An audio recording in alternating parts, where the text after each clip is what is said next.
So me and Meg grew up in different towns, so we were always competing against each other in netball, basketball, football, any sport.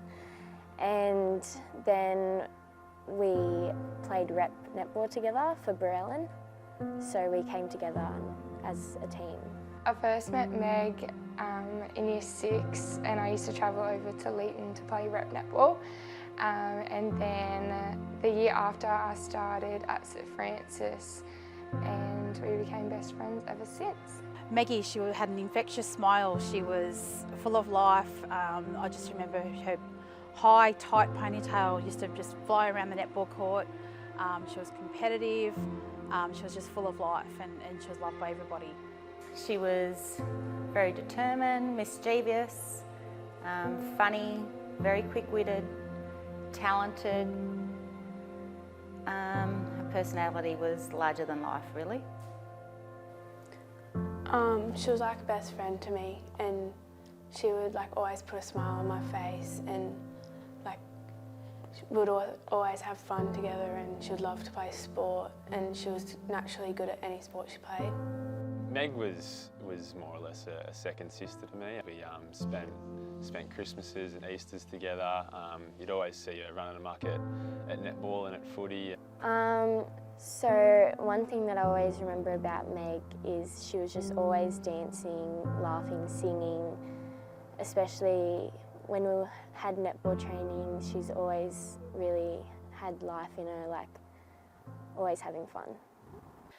It was actually Abby's birthday on the 24th of September. I had a car full of boarders, and I'd received a phone call from the school counsellor asking if she could have a quick chat. And at that point, I said, "Oh, just give me 5 minutes." So I got home and I rang her back, and she said to me, "Do you aware that Meg has been seeing me?" And I was like, "No, I was not aware."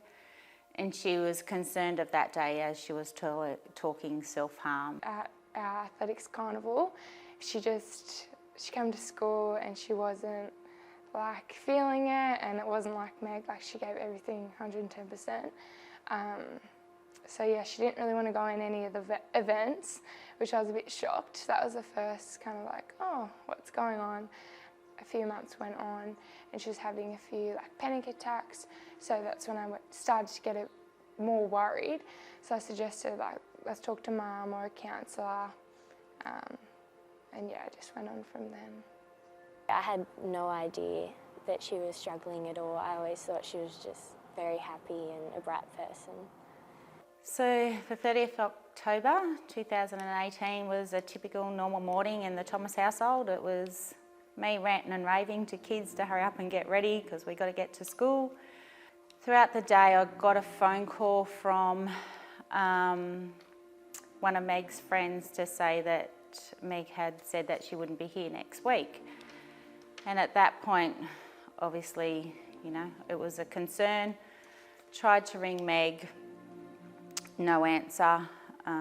Rang Josh and Abs, who were allowed their phone at school, saying Meg had been unwell. And in the meantime, Meg had rang back, and I asked her what had happened, and she said, "Oh, money mucking around, Ginny." I was like, "Okay then, can I come and pick you up from school?"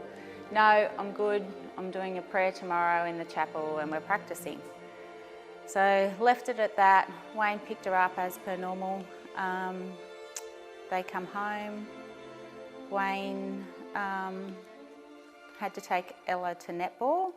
And then when Wayne and Ella came back, they asked where Meg was, and they said, "Oh, she was staying with you." So in the end, they went looking for her, and they found that, yeah, she had committed suicide, yeah.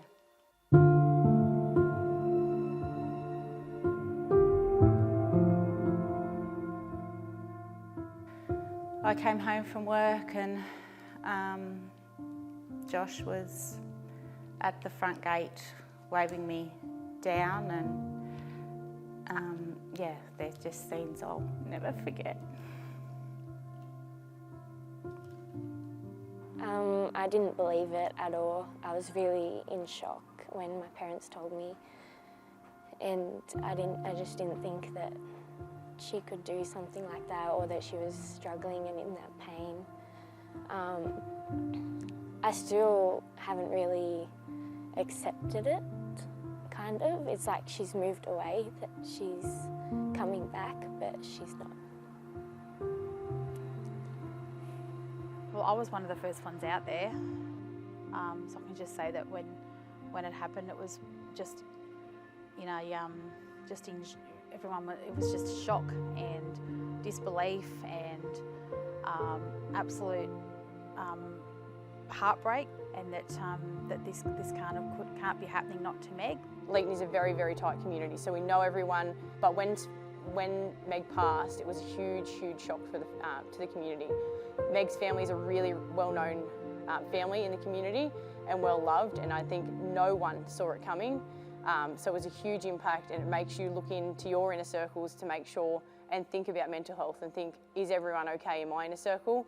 Look, for the next, to be honest, one day rolled into the next and they were all quite a blur, but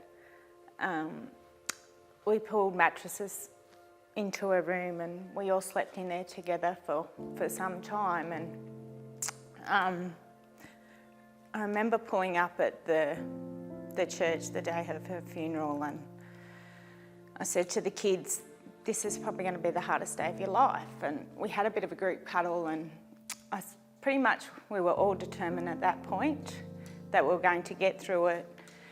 And we decided to swim and not sink. So from that day onward, we teamed up together, we attended counselling, and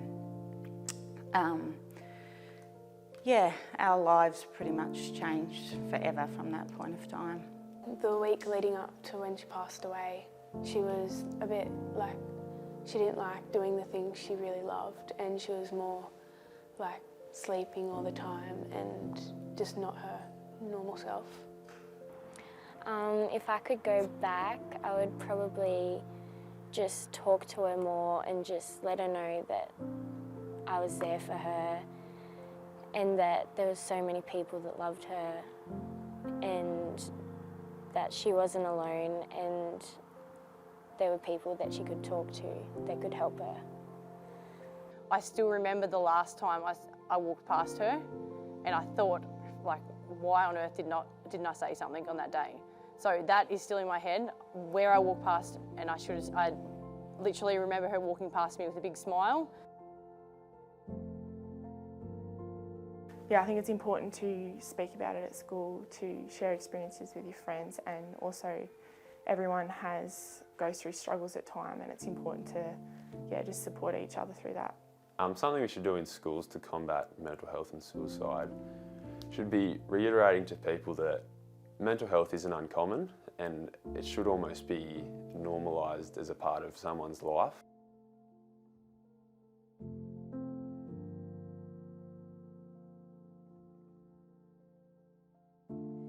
If I could speak to Meg, I would say that I miss her very much, and it's not the same, and my life would never be the same without her. I would give her a big cuddle and kiss and tell her that we love her and miss her every single moment. And to tell her that she was never alone, you know. We would have supported her, and the day Meg left us, our chain broke, and we would do anything to relink that chain again.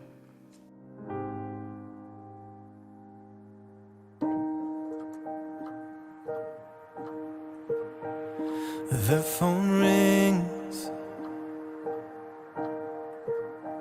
I hear you on the line. Everything is on my mind. How you been? Girl, I've been fine, but I just think about you all the time. I tell you this,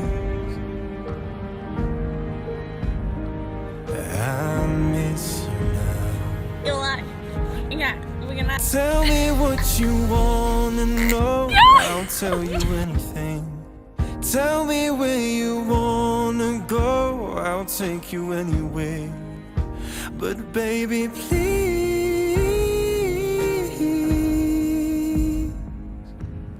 don't forget about me.